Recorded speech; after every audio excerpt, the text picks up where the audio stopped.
প্রতিবাদ মিছিল, দিকে দিকে প্রতিবাদ বিক্ষোভ, যেভাবে আক্রান্ত হচ্ছেন সনাতনীরা তারই প্রতিবাদে এবার পথে নেমেছে বিজেপি। আমরা আরো বিস্তারিত জানবো, সরাসরি রয়েছে আমাদের প্রতিনিধি বিট্টু। বিট্টু, রাজ্য জুড়ে আক্রান্ত হচ্ছে হিন্দুরা, তারই প্রতিবাদে এবার জনগর্জন করছে বিজেপি।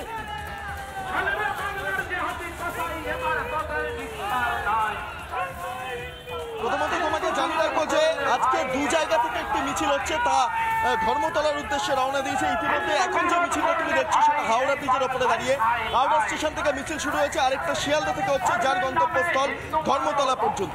দিকে দিকে হিন্দুদের ওপর আক্রমণ, সেই ঘটনার প্রতিবাদে এই মুহূর্তে বিরাট মিছিল আমি দেখতে পাচ্ছি হাওড়া স্টেশন থেকে সরাসরি হাওড়া ব্রিজের উদ্দেশ্যে এই মুহূর্তে আসছে। এবং প্রথম দিকে একটা বাইক, যারা বাইকে করে যারা মিছিল করছেন তারা, এবং তারপর সাধু সন্ধ্যের মিছিলটা গেরুয়া পতাকা নিয়ে তারাও এই মুহূর্তে একদম সামনের সারিতে।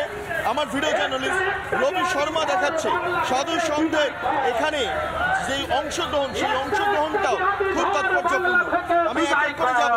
হিন্দুদের ওপর আক্রমণ, আপনারা প্রতিবাদে আজকে মিছিল করছেন, আপনাদের শেষ পর্যন্ত কি হবে, কি ভাবছেন? মিছিল করে আদৌ কি কিছু হবে রাজ্যে? আমরা আশা রাখবো আমাদের পশ্চিমবাংলার মাননীয় মুখ্যমন্ত্রী তথা মুখ্যমন্ত্রী আগে একটাই কথা বলতে চাই, আমাদের পশ্চিমবাংলায় যে হিন্দুদের প্রতি অত্যাচার চলছে আগামী দিনে সম্পূর্ণরূপে তা বন্ধ করতে হবে, তাহলে আমরা বৃহৎ থেকে বৃহত্তম আন্দোলন নামবো।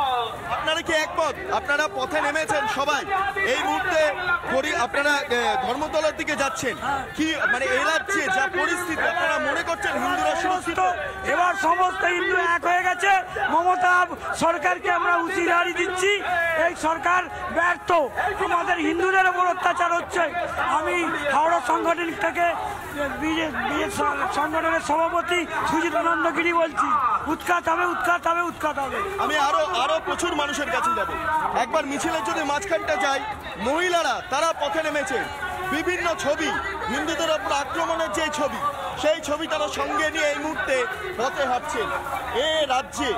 এই রাজ্যে হিন্দুরা তো নিরাপদ নয় আপনারা বলছেন, সেই কারণে এই মিছিল। কিন্তু এই মিছিল করে কিছু লাভ হবে কি? হ্যাঁ, অবশ্যই। আমাদের যে যিনি বসে আছেন গদিতে, উনি অন্তত জানুক একটা রঙিন শাড়ির কতটা দাম।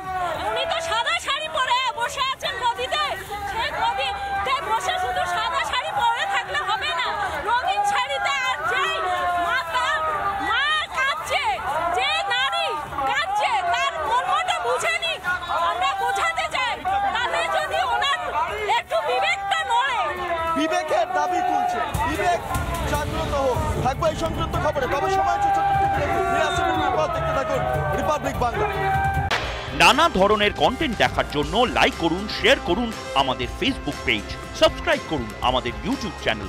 পাশাপাশি অন্যান্য ব্রেকিং নিউজের জন্য অবশ্যই চোখ রাখুন রিপাবলিক বাংলায়।